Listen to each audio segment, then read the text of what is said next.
जिसे सींचा लहू से है उसे यूं खो नहीं सकता, जिसे सींचा लहू से है उसे यूं खो नहीं सकता, सियासत चाह कर दुस्बीज हरगिज बो नहीं सकता, सियासत चाह कर दुस्बीज हरगिज बो नहीं सकता, वतन के नाम पर जीना वतन के नाम मर जाना, वतन के नाम पर जीना वतन के नाम मर जाना, शहादत से बड़ी कोई इबादत हो नहीं सकता।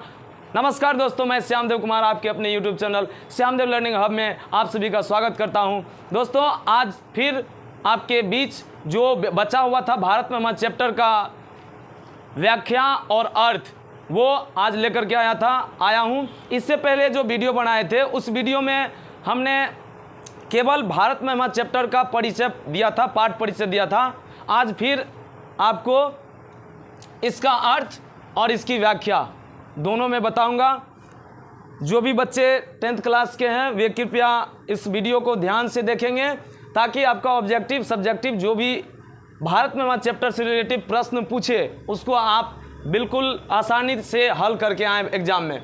तो चलिए बिना समय बिताए हम आपको लिए यहाँ तक हम लोग पढ़ चुके थे। पहला श्लोक दूसरा श्लोक का वाचन हम कर चुके थे। आज फिर तीसरा नंबर से हम पहले वाचन करेंगे और उसके बाद फिर से श्लोक का अध्ययन करेंगे, अर्थ स्पष्ट करेंगे, व्याख्या करेंगे। तो चलिए बोलिए मेरे साथ, बोलिए इयं निर्मला वत्सला मातृभूमि प्रसिद्धम सदा भारत वर्ष में तत् विभिन्न जना धर्म जाति प्रभेदे रिहे एकत्व भावम वहंतो वसंती।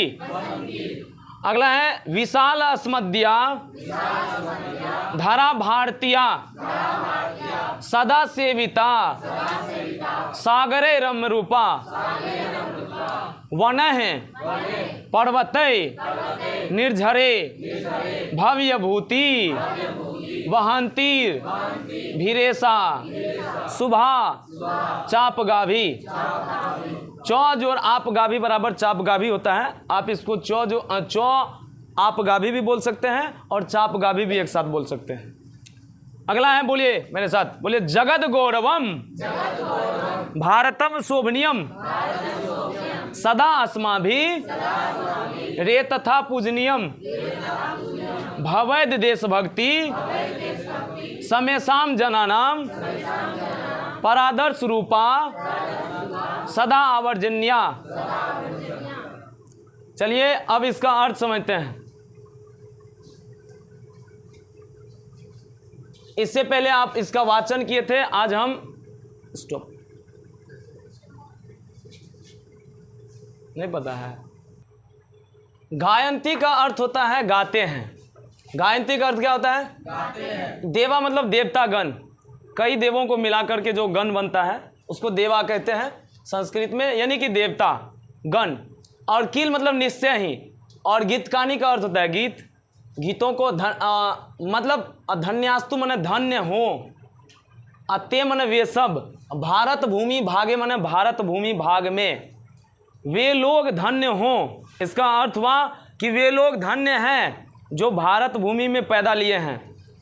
यानी कि देवतागण गीत गाते हैं, निश्चय ही गीत गा करके कहते हैं कि वे लोग धन्य हैं जो भारत भूमि में जन्म लिए हैं, भारत भूमि में रहते हैं भारत भूमि में। आगे कहते हैं कि स्वर्गा अपवर्गा।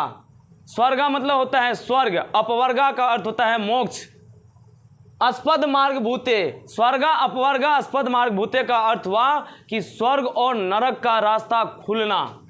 स्वर्ग और नरक का मार्ग मतलब प्रस्थान करना, स्वर्ग और मार्ग जो है स्पष्ट होना।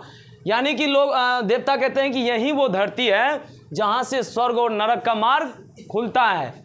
आगे लिखते हैं कि भवंती भूया पुरुषा श्रुत्वात्। भवंती मने होते हैं, भूया मने जन्म लेने वाले, पुरुषा मने पुरुष, और श्रुत्वात् का अर्थ होता है देवता, देवतुल्य। यानी कि यहाँ पर जो पुरुष जन्म लेते हैं वो देवता के समान होता है। यहाँ पर जो पुरुष जन्म लेते हैं वो देवता के समान होते हैं। इसका समुचित श्लोक का अर्थ हुआ कि भारत की धरती, देवता गीत गाते हैं और गीत गाते हुए कहते हैं कि धन्य है वो भारत के लोग जो भारत में पैदा लेते हैं। क्यों? क्योंकि यहीं से स्वर्ग और नरक का मार्ग खुलता है। यहाँ के पुरुष जो होते हैं वो देवता के समान होते हैं। ठीक है, आगे चलते हैं। आगे लिखते हैं कि अहो अमीसाम किम आकारी शोभनम। अहो मतलब होता है अरे, ये संबोधन शब्द है, संबोधित करने वाला शब्द है। अमीसाम मतलब होता है उन ईश्वरों के द्वारा, उनके द्वारा। कहते हैं कि अरे वाह, उन ईश्वरों के द्वारा। किम मने क्या, अकारी, किम अकारी बराबर किम अकारी होता है। किम मने क्या, अकारी मने किया गया। कहता है उन ईश्वरों के द्वारा किया गया, उन ईश्वरों के द्वारा किया गया। शोभनम मने सुंदर, उन ईश्वरों के द्वारा किया गया सुंदर भारत की भूमि। प्रसन्न एसाम स्विदूत स्वयं हरि। यहाँ से भगवान, प्रसन्न मने खुश, एसाम मने इनसे, और स्विदूत मने अथवा, स्वयं मने खुद, हरि मने हरि ईश्वर। कहते हैं कि यहाँ से पुरुष भी खुश हैं, प्रसन्न हैं, और अथवा स्वयं खुद हरि भी प्रसन्न है। मतलब यहाँ पर पुरुष भी खुश हैं और भगवान भी खुश है इस धरती से। आगे कहते हैं ये जन्म का अर्थ होता है जो यहाँ जन्म लेते हैं, जो जन्मते हैं। लब्धम मने प्राप्त करते हैं, जो यहाँ जन्म लेते हैं। निरिसु मानवों में, मानव जाति में। भारता अजीरे, भारता मने भारत के, अजीरे मतलब होता है प्रांगण में। कहते हैं कि यहाँ जो पुरुष मानवों में जन्म लेते हैं भारत के प्रांगण में, यानी हुआ कि भारत के प्रांगण में जन्म लेने वाले जो मानव होते हैं, मुकुंद सेवोपैकम। मुकुंद सेवोपैकम का अर्थ होता है कि भगवान को पूजा करने योग्य, हरि की सेवा करने योग्य। यानी कि यहाँ पर जो मानव भारत के प्रांगण में जन्म लेते हैं वह निश्चय ही हरि की सेवा करने लायक होता है। और आगे कहते हैं कि अस्पृहा ही न, अस्पृहा माने इच्छा, ही मतलब निश्चय ही, और न मतलब हम लोगों का। यानी कि कहते हैं कि जो यह निश्चय ही हम लोगों की भी इच्छा है कि भगवान की सेवा करें। पकड़ में है। यानी कि यहाँ पर जो भारत के प्रांगण में जो जन्म लेता है वह क्या कर, वह जो है हरि के पूजा करने लायक होता है। और यही इच्छा हम सबों की भी होती है या नहीं। इसको आप एक शब्द में यानी कि समुचित श्लोक में कह सकते हैं अर्थ में कि देवता गीत गाते हुए कहते हैं कि ओह, तुम्हारे द्वारा किया गया भारत की धरती कितना सुंदर है। यहाँ से हरि स्वयं प्रसन्न है और यहाँ पर जन्म लेकर के धरती की सेवा करना चाहते हैं। और यहाँ पर भगवान जन्म लेकर के यहाँ के पुरुषों के द्वारा सेवित होना चाहते हैं, पूजित होना चाहते हैं। समझ में आ रहा है ना? आप लोग जवाब नहीं देते, बोलते रहिए, बोलोगे तब परीक्षा में अपना अच्छा से लिखोगे। बोलने से क्या होता है, उच्चारण बढ़ता है, उच्चारण क्षमता बढ़ती है। Yes no? जो वीडियो देख रहे हैं वो भी बोलेंगे मेरे साथ, है नहीं बोलोगे तो फिर गूंगे रह जाओगे। इस दुनिया में बोलने वाले की ही इज्जत है नहीं, उसी का नाम है, इसलिए बोलना सीखिए। तो दोनों का अर्थ समझ गए। अब आगे देखिए, ये दोनों श्लोक था पौराणिकी, यानी पुराणों से लिया गया था। ये भागवत पुराण से लिया गया था, आपको पहले ही बताए थे। और ये विष्णु पुराण से लिया गया था। गलत है ना? अभी बोलते नहीं हो। ये भागवत पुराण से लिया गया था, विष्णु पुराण से। और ये तब याद कहाँ रहता है। अब ऑब्जेक्टिव पूछ सकता है, देखिए, गायंती देवा किल गीत कहानी, इतना ले लेगा और कहेगा, सुनिए ना, गायंती देवा किल गीत कहानी धन्यास्तु, इतना ले लेगा, कहेगा कि यह श्लोक का अंश, यह जो श्लोक का टुकड़ा है, यह कहाँ से लिया गया, किस पुराण से लिया गया है। तो वहाँ पर ऑब्जेक्टिव दे सकता है विष्णु पुराण, भागवत पुराण, मार्कंडेय पुराण, बहुत सारा चीज, विष्णु शिव पुराण। तो आप वहाँ जवाब देंगे विष्णु पुराण। अगला ये आधुनिकी है। ये जो श्लोक है क्या है? आधुनिकी में 3 श्लोक आते हैं जो आधुनिक भारत की व्याख्या करती है। इसमें कहा गया कि इयम निर्मला वत्सला मातृभूमि। कहता है कि यह भारत की यह धरती निर्मल है। निर्मल माने स्वच्छ, बिना मल का, नहीं जोर मल बराबर निर्मल। यह निर्मल है भारत की धरती, यह भारत की धरती निर्मल है। वत्सला माने माँ की जैसी प्रेम देने वाली। मातृभूमि माने मातृभूमि, भारत की धरती जो हमारी मातृभूमि है वह निर्मल है और माँ की जैसे प्रेम देने वाली है ना। प्रसिद्धम सदा, हमेशा से प्रसिद्ध रहा है। भारतवर्ष में तत्, यह भारत हमेशा से, यह भारत की धरती हमेशा से प्रसिद्ध रहा है कि यह निर्मल, स्वच्छ और माँ की जैसी प्रेम देने वाली होती है। विभिन्न जना, विभिन्न माने विभिन्न प्रकार के लोगों, धर्म जाति प्रभेदे, विभिन्न प्रकार के लोगों, धर्मों, जातियों के में प्रभेदे रही है एकत्व भावम, बिना भेदभाव किए, प्रभेदे माना होता है बिना भेदभाव किए, रही है एकत्व भावम, रहता है एकता की भावना से। एकत्व भावम मतलब होता है एकता की भावना से, एकता के भाव से, मिलजुल करके। वहंतो माने स्वीकार करके, वसंती माने निवास करते हैं। यहाँ के लोग मतलब एकता को स्वीकार करके, एकता की भावना को स्वीकार करके, है ना, यहाँ पर निवास करते हैं, रहते हैं मिलजुल करके। इसको अपनी भाषा में अगर के सरल भाषा में तो होगा कि यह भारत की धरती निर्मल और स्वच्छ और माँ की जैसी प्रेम देने वाली है ना। यहाँ पर विभिन्न धर्म, जाति, संप्रदाय के लोग एकता की भावना से मिलजुल कर रहते हैं और कोई भेदभाव किसी से नहीं करता है ना। और ये बात सही भी है। भारत ही एक ऐसा देश है जहाँ विविधता में एकता है, डाइवर्सिटी में यूनिटी है। डाइवर्सिटी मतलब विविधता और यूनिटी मतलब एकता, यानी अनेकताओं में भी एकता का देश भारत है। यहाँ कई प्रकार के धर्म रहते हैं, कई प्रकार की जातियाँ रहती है, फिर भी सब एक हैं। यानी कि ये हो गया आपका इसका अर्थ, व्याख्या हो गया। ठीक है, अगला है विशाल अस्मद्या। विशाल माने विशाल, बड़ा, विस्तृत।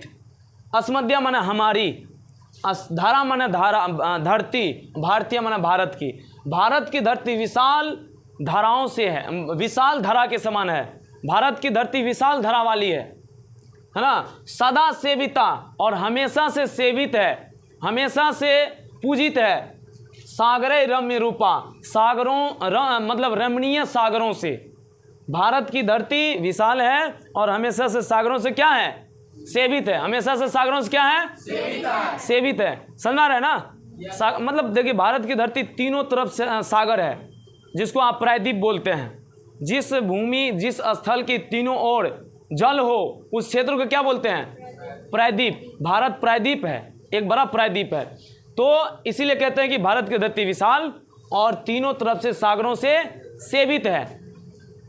वने, आगे कहते हैं प्राकृतिक सौंदर्यता के बारे में। प्राकृतिक सुंदरता का वर्णन करते हुए कवि लिखते हैं कि वने, वन के द्वारा, पर्वते, पर्वतों के द्वारा, निर्झरे, निर्झरों के द्वारा, भव्य भूति। भव्य भूति का अर्थ होता है अद्भुत ऐश्वर्य वाली, अद्भुत दृष्टि वाली, अद्भुत छवि वाले।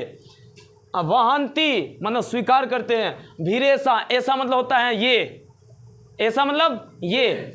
शुभा मने सुंदरता, अच्छा। चौ मने और, आपगाभी मने नदियों से। हमेशा से वन, पहाड़, निर्झर और मतलब अद्भुत छवि वाले, और हमेशा नदियों से मतलब हमेशा नदियों में जल से युक्त, ये जो है क्या है, हमेशा से सेवित रहा है। भारत की धरती हमेशा से इन सभी चीज़ों से क्या रहा है, सेवित रहा है। अब इसको हम सरल भाषा में अगर कहें तो भारत की धरती विशाल और सुंदर है, जो सागरों से सेवित है, यानी प्राकृतिक सुंदरता से परिपूर्ण भारत की धरती विशाल और स्वच्छ है। यह हमेशा से वन, पहाड़, पर्वत, है ना, झरना, झील, सागर इत्यादि से हमेशा से सेवित रहा है। अर्थात हम कह सकते हैं कि प्राकृतिक सुंदरता से परिपूर्ण भारत ही है ना। आगे बोलिए, इसका अर्थ है जगत गौरवम भारतम शोभनीयम। जगत गौरवम मतलब होता है जगत का गौरव, विश्व का गौरव। अब भारतम माने भारत, शोभनीयम माने शोभनीय, सुंदर। भारत जो है जगत का गौरव है और सुंदर है। भारत विश्व का गौरव और सुंदर है, शोभनीय है। सदा अस्मा भी, सदा माने हमेशा, अस्मा भी मतलब होता है हम लोगों के द्वारा। अस्मा भी मतलब सदा मतलब हमेशा, अस्मा भी मतलब हम लोगों के द्वारा। एतत माने ये, इसी में तथा है, एतत तथा। सदा अस्मा भी रे तत्, एतत तथा। समझ में आया। हमेशा से हम लोगों के द्वारा ये उसी प्रकार पूजनीय माने पूजा करने लायक है। हमेशा से उसी प्रकार पूजा करने लायक है जिस प्रकार पहले था। यानी भवैध माने होनी चाहिए, हो। देशभक्ति, यहाँ के लोगों में देशभक्ति हो या होनी चाहिए। समय शाम सभी जनानाम लोगों में, यहाँ के सभी लोगों में ऐसा देशभक्ति होना चाहिए।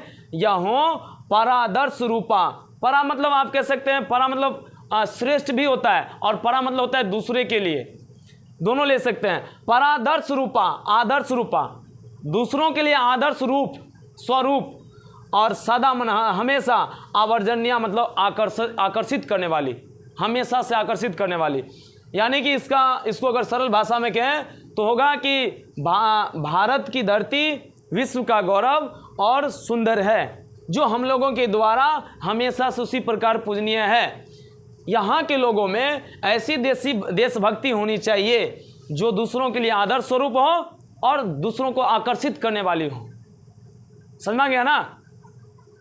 तो ये था आपका, अगर इसकी व्याख्या अगर सुने, व्याख्या भी अगर बताऊं, ये था अर्थ। अगर व्याख्या बताएं तो व्याख्या थोड़ा डिटेल्स में होता है। व्याख्या कैसे बताया जाता है, व्याख्या कैसे मतलब किया जाता है वो समझिए। अगर ये श्लोक है और इसकी व्याख्या करना है तो आप लिखेंगे कि प्रस्तुत श्लोक भारत महिमा पाठ से लिया गया है। किससे लिया गया है?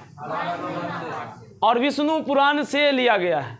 भारत महिमा पाठ के अंतर्गत विष्णु पुराण से लिया गया है।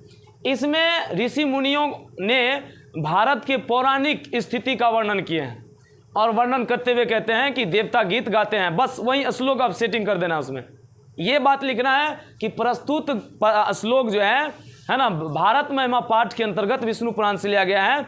इस श्लोक में भारत का गुणगान करते हुए देवता लोग कहते हैं कि वे लोग धन्य हैं जो भारत में जन्म लेते हैं, यहीं से स्वर्ग और नरक का मार्ग खुलता है, यहाँ के पुरुष भी देवता के समान होते हैं, देवता के तुल्य होते हैं। बस यही व्याख्या है, सब में वही कहेंगे। थोड़ा सा लगा बजा देंगे, थोड़ा सा मतलब ऊपर जो है एक दो वाक्य सेंटेंस एडवांस दे देंगे, वही व्याख्या हो गया। पहले पूछता था व्याख्या, अब व्याख्या लगभग खत्म हो गई है। अब तो अर्थ जान लीजिए। अर्थ जानने के बाद आप क्या करेंगे, है ना, अर्थ जानने के बाद आप ऑब्जेक्टिव क्लियर करेंगे। ऑब्जेक्टिव ही तो रहता है। अब श्लोक का अर्थ याद करने से, अर्थ समझने से ऑब्जेक्टिव क्लियर होता है। पहले तो हम लोगों को पूरा व्याख्या और श्लोक का अर्थ सारा याद करना पड़ता था। अब तो समझ लोगे क्लास में तो आराम से मतलब ऑब्जेक्टिव क्लियर कर सकते हो। समझ गया ना? तो कैसा रहा आप लोगों के लिए? आप लोग जरूर इसके कमेंट बॉक्स में जाकर के बताएं कि ये क्लास आपको कैसा